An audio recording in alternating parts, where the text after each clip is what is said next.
What? We're going to starve to death anyway soon, aren't we?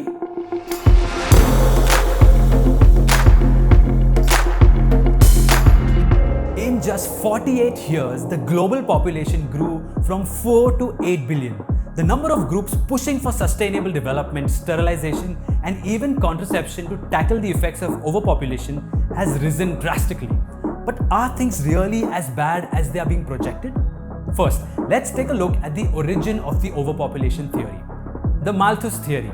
In 1798, Thomas Malthus, in his book An Essay on the Principle of Population, observed that while food production increased gradually, human population increased exponentially. According to his calculations, the world would run out of food by 1890.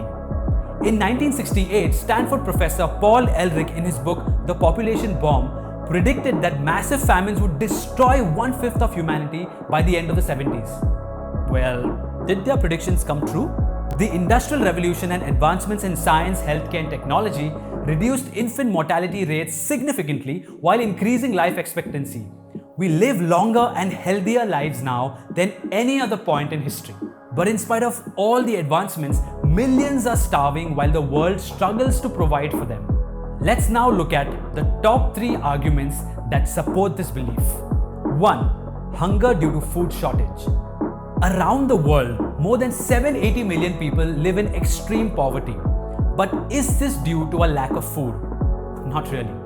While underdeveloped and developing countries struggle with poverty and hunger, developed nations struggle with obesity and overconsumption. It's not the lack of resources but insufficient funds, unequal distribution and inability to access them. Wars and natural disasters cause destruction of crops and prevent access to the necessary resources. Simply put, due to challenges in the global food distribution network, food does not reach those who are hungry, and if it does, they just don't have the money to buy it. 2. The world is incapable of producing food for the growing population. The pressure to provide for the ever-increasing population has led to mass deforestation, clearing of wetlands, and trying to grow crops in arid lands. But is this really necessary? Has the earth run out of land for producing food? Bloomberg Green, in an experiment, found that the current infrastructure alone was sufficient to feed 2 Earths worth of population without clearing a single new acre of land. If the current global population, approximately 7.8 billion, consumes up to 1.4 kg of food on average per day, we would require 3.7 billion metric tons of food a year. In reality, about 4 billion metric tons of food is produced per year, but 1/3 of that is lost or wasted, costing the global economy $1 trillion per year. The UN's Food and Agriculture Organization and the World Food Programme states that we are already capable of producing enough food for everyone on Earth. So the claim that the Earth cannot provide for the current population is just not true. 3.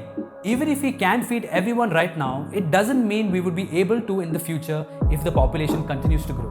Thanks to modern technology, food production has also increased sufficiently to support the growing population.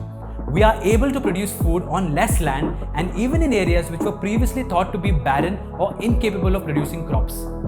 Adequate agricultural infrastructure raises farm productivity and lowers farming costs and helps distribute food to areas that need it. Agricultural experts claim that in Africa alone, there are 600 million hectares of uncultivated arable land, which through modern agricultural tools and techniques has the potential to feed the whole world. In conclusion, while poverty, famine and hunger are still a harsh reality across the world, population control is not the solution. Better food distribution networks, adequate agricultural infrastructure and better utilization of uncultivated land have the potential to solve the hunger crisis. So, do you still think that there are too many people on Earth? Would we all die of starvation one day like Malthus or Ehrlich predicted? Let us know what you think in the comments below. Hey, you watched the whole video! If you like our content, then please hit the like button, share this video with all your friends and subscribe to get more content from us. Also, please hit the bell notification and turn on all notifications so that you don't miss any of our videos. Well, until next time.